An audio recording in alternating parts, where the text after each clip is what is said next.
गजानन माधव मुक्तिबोध की काव्य संवेदना। साहित्य में अपनी विलक्षण पहचान बनाने वाले रचनाकारों में जनवादी साहित्यकार गजानन माधव मुक्तिबोध की 100वीं जयंती इस वर्ष 13 नवंबर से मनाई जा रही है। उन्हें जनमन की प्रबल पक्षधरता का सशक्त कवि कहना अतिशयोक्ति न होगी। अपने युग परिवेश की गहन पहचान कर समाज के उपेक्षित वर्ग के दुख, पीड़ा एवं व्यवस्था को समझ उसकी तह तक जाकर विषम परिस्थितियों के निवारण में सामूहिक प्रयासों से समस्या समाधान के प्रति पूर्ण विश्वास मुक्तिबोध काव्य की विशिष्टता है। छायावाद की कल्पना शिक्त रोमानियत को यथार्थ की कठोर धरती पर जहाँ महाप्राण निराला ने बड़ी बेबाकी से ला खड़ा किया था, वहीं मुक्तिबोध ने इस यथार्थ की रहस्यात्मक विषमता को अपनी गहन काव्यानुभूतियों की एक्सरे की सी पहनी दृष्टि से न केवल गहराई से उघाड़ा, बल्कि सामाजिक यथार्थ के अंतरतम में छिपे पक्षों की विद्रूपताओं व विषमताओं को भी अनावृत किया। व्यवस्था की स्वार्थ से प्रेरित विकृतियों का पर्दाफाश किया। वे अपने समय के सर्वाधिक सचेतन रचनाकार हुए। उनमें आधुनिक बोध और समसामयिकता पूर्ण रूपेण भारत मानवीय मूल्यों के आधार पर स्वाभाविक प्रवृत्ति के रूप में भरी पड़ी थी। अपने काव्य में आधुनिक बोध, संस्कार एवं संस्कृति का दामन थामकर समसामयिक सामाजिक मुद्दों को गहन चेतना के साथ उघाड़ता है। उनकी हर रचना कालजयी बनकर रचनाकारों के लिए प्रकाश स्तंभ सी दिखाई पड़ती है।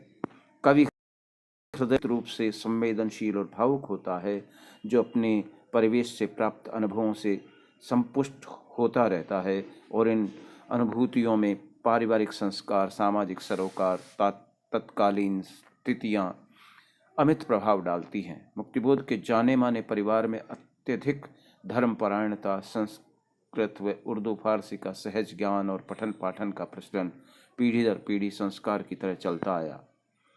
जलगांव के ऋग्वेदी कुलकर्णी ब्राह्मण परिवार में 13 नवंबर 1917 को ग्वालियर जिले के श्योपुर कस्बे में पिता श्री माधवराव गोपाल मुक्तिबोध तथा माता श्रीमती पार्वतीबाई मुक्तिबोध के यहाँ हिंदी की आधुनिक काव्य प्रवृत्तियों के विलक्षण प्रतिभा संपन्न गजानन माधव मुक्तिबोध का जन्म हुआ। उन्होंने छायावाद के अंतिम दौर में निराला की प्रगतिवादी काव्य से प्रभावित मुक्त छंद की नई पहल को मुक्त काव्य के उत्कर्ष की पराकाष्ठा तक पहुंचाया। जलगांव में इस ब्राह्मण परिवार के किसी बुजुर्ग ने मुग्धबोध या मुक्तबोध पर शीर्षक से आध्यात्मिक ग्रंथ की रचना संभवतः खिलजी वंश के शासनकाल में की थी। उसी के कारण आगे उनका वंश मुक्तिबोध नाम से प्रसिद्ध हुआ। गजानन मुक्तिबोध के परदादा बहुत ही भक्तिपरायण व्यक्ति थे। उन्होंने स्वप्न स्वरूप ईश संकेत से नर्मदा से हरि और हर 2 पावन शिलाखंड निकाले और उनमें से हरि की स्थापना जलगांव के मुक्तिबोध मंदिर में करवा दी तथा हर शिलाखंड को लेकर ग्वालियर में आ गए। यहाँ वे पुलिस विभाग में टाँक में दफ्तरदार रहे। यह शिलाखंड उनके परिवार में पीढ़ी दर पीढ़ी पूजित रहा। फारसी के अच्छे ज्ञाता होने के कारण उनके दादा ने मुंशी जी के नाम जाने के पिता माधव राव मुक्तिबोध को अपने पिता से फारसी का ज्ञान सहज रूप से मिला तथा अपने पिता की तरह वे भी पुलिस की नौकरी करते हुए उज्जैन से इंस्पेक्टर पद से सेवानिवृत्त हुए। उर्दू फारसी साथ परिवार में अत्यधिक धर्मपरायणता से संस्कृत का सहज ज्ञान पनपता रहा, जिसका प्रभाव मुक्तिबोध की काव्य शैली पर सहज ही दिखाई पड़ता है। धर्मपरायणता के कारण मुक्तिबोध के पिता संयमी, अनुशासन प्रिय, निर्भीक, दबंग प्रवृत्ति के निहायत ईमानदार पुलिस इंस्पेक्टर माने गए, जिस कारण पुलिस इंस्पेक्टर के तौर पर उनका स्थानांतरण जल्दी और विभिन्न स्थानों पर होता रहा। जिनके पिता ड्यूटी के पाबंद,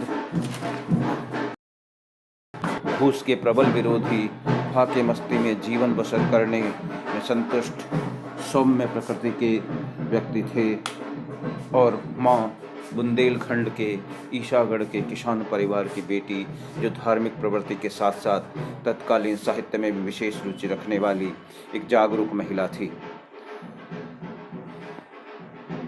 उनकी मां श्रीमती पार्वतीबाई तत्कालीन समाज की पढ़ी लिखी, खुददार, भावुक महिला थी। वे प्रगतिवादी साहित्य से विशेष रूप से प्रभावित रही। हिंदी में प्रेमचंद व मराठी के हरिनारायण आप्टे के कथा साहित्य को वे बड़ी रुचि और शिद्दत से पढ़ती। फिर उन्हीं कहानियों की चर्चा अक्सर गजानन से करती रहती। तभी मुक्तिबोध अपनी माँ को एक सुयोग्य गुरु किंतु खुद को योग्य शिष्य न होने की तथ्यता को स्वीकारते हैं। ये बात उनके एक लेख "माँ ने मुझे प्रेमचंद का भक्त बनाया" में स्पष्ट होती है।